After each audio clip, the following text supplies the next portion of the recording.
In this tutorial, I will show you how to use Auto Cutout to remove the background from CapCut and resize your person video, and move and also add multiple person video. Let's start. First, you need to import new clips. Then bring clips into timeline. So how you can remove this background? On right side, select Video and the Choose Cutout tab. Click on Cutout and scroll down. Click on Auto Cutout.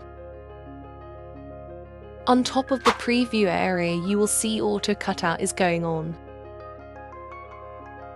One message will be popped out to inform you Auto Cutout completed. You can remove the background very easy and quickly. And you can add any other background you want. If you want to add default background from CapCut, Canvas, choose color. Any background right here you can add. Any color if you want. Canvas, style, or if you want to give any style. You can choose any of these things. Export. Click on Export.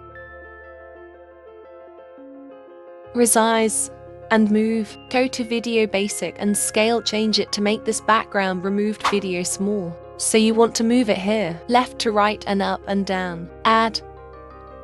Clone. Add multiple, just select the clip and right-click copy. Drag the Auto Cutout video on left side. Please subscribe to reach 1000 subscribers goal. Thanks for watching.